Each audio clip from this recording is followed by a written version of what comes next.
What is up, you guys? This is your boy Andy Matrix. I talk about anime, manga, video games, geek culture, and Japanese culture. So about a couple of months ago, I made a video about how Japan is not gonna open until 2024 and 2025. And I didn't think that people will take that video so seriously. And one of the reasons why I made that video is because of Japan's history of isolation. And there were also Japanese people such as Les S. Shogo. He has a really cool channel about Japanese culture. Even he himself said that, Japan is not going to open anytime soon. So when you sum that up, right? So when you sum that up and you think about the 200 years of isolation that Japan went through from the 1600s to the 1800s, and then the Japanese people on YouTube that were telling me that Japan is probably not gonna open, for a long time. I came to the conclusion that they're probably, not gonna open until after 2022, maybe late 2023, right? However, we are living in a global economic times, and it is to Japan's benefit to open up as soon as they can, right? So if anybody who felt that I misled you with that video, I genuinely apologize. It's really not my intention to mislead people. Okay, I try to find the most accurate information, for people to take from this channel. So if you felt as if I lied to you or something, seriously, I apologize. I mean it. So today, I actually bring you some pretty good news, right? Pretty good news. Yeah, so it looks like Japan is going to be opening up for tourism. However, it's not going to be, it's not going to be that easy. It's not going to be that easy. So if we look at this article from the Japan Times, which is essentially the New York Times of Japan, right? It said that Japan is going to be opening up for tourism, right? So that's really good. But like always, there is a catch. You must be vaccinated, okay? So Japan is looking to start opening for tourism as soon as June 2022 of this year, right? And I'm actually really excited. But that is if you are vaccinated. So let's go ahead and read for more details. So the details here is telling us, it says those wishing to visit must have undergone 3 COVID-19 vaccinations, shots, and be part of a package tour with a fixed itinerary. FNN said, right?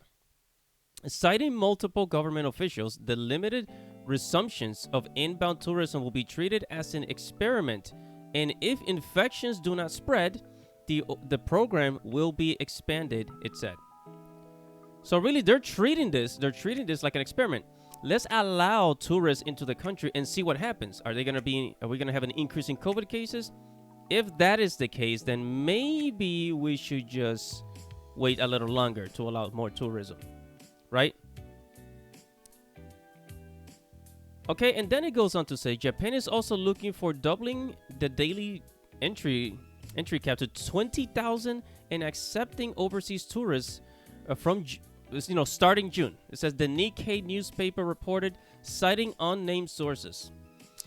That report said a decision could come by the end of this month, right? So by the end of May 2022, basically the time of this video, Japan will decide if it's going to allow more tourists in. So it's actually not 100% confirmed. So please try not to get your hopes up so much. I mean, I am excited, but the fact that they want you to get vaccinated, it's already kind of like, bad news for me because I am unvaccinated and I kind of refuse to travel until all these restrictions are moved. But hey, that is me personally. If you are vaccinated, good for you. That means you actually have more of a chance of traveling than me, your boy Andy Matrix. But anyways, let's keep reading. Okay, then it says the reports came a day after Prime Minister Fumio Kishida said in a speech in London that he planned to relax pandemic-related border restrictions starting in June, in line with other wealthy democracies. He later added a note of caution, telling reporters that he needed to look at the state of infections after the Golden Week holiday period, which wraps up this weekend. Yeah, wraps up this weekend, right? Well, there's actually an interesting part here that I want you guys to know. There's actually an interesting part about this bit of news that's, that kind of helped me realize why is it that they actually want to open up the borders, right? Because like I think I've told you guys this before, but in Japan, they think about the East first. They think about East Asia first, and then they think about Americans. Okay, so check this out. Over here, it says the impact of opening up may be muted by the fact that China, the largest source of tourism before the pandemic, has effectively closed its borders. In other words, their number one group of tourists has closed their borders. So they don't have enough, Chinese, tourists coming in. You would think that, it's mostly Americans and Europeans that come to Japan.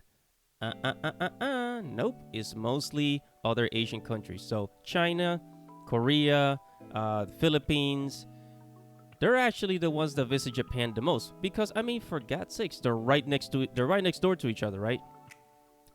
So Americans, we're probably going to get the last...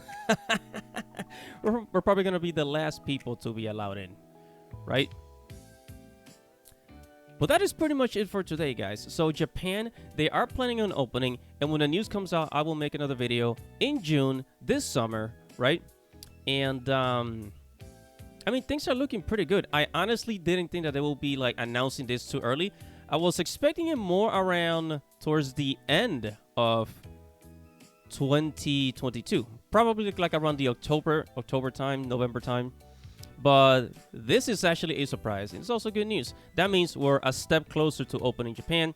So, like I said, like the article says, this is actually an experiment. They're going to try allowing 20,000 tourists per day. And then after that, most likely they're going to bump it up to maybe 100,000, 200,000. Because Japan in 2019, okay? In 2019, Japan got 35 million tourists around the country, right? That is the highest number of tourists they ever have. Tourism in Japan has been going up and up and up and up and up every year, ever since the 2000s, right? So they make a lot of money from tourism. So they are missing out. They're really missing out on that tourist money. Come on, Japan. I'm gonna throw my money at the Japanese maid cafes, the ramen places. I'm gonna go to Akihabara and spend money over there. A lot of tourists, they'll probably buy things that that the Japanese will not buy. The local Japanese people will not buy. Especially like all the weebs, all the otakus and nerds going to Japan. They're gonna be spending money on a lot of anime merchandise. Japan needs that for their economy, and not just that. Also, people spending money in Tokyo and also in Kyoto. Kyoto's one of the biggest tourist attractions in Japan, for God's sakes. People go down there, they spend their money over there, and it's good for the Japanese economy, right? And it's fun for us because, hey, man, I've been dying to go back to Japan, guys. So this June, I will be making another video. I will update you on the traveling, on the tourist status. What the heck? I'll be updating you this summer about traveling to Japan. So stay tuned. Make sure to subscribe to the channel. Make sure you hit the notification bell and like this video. Okay? And thank you guys for watching. That's pretty much it. And I'll see you guys in the next Japan travel update. Godspeed.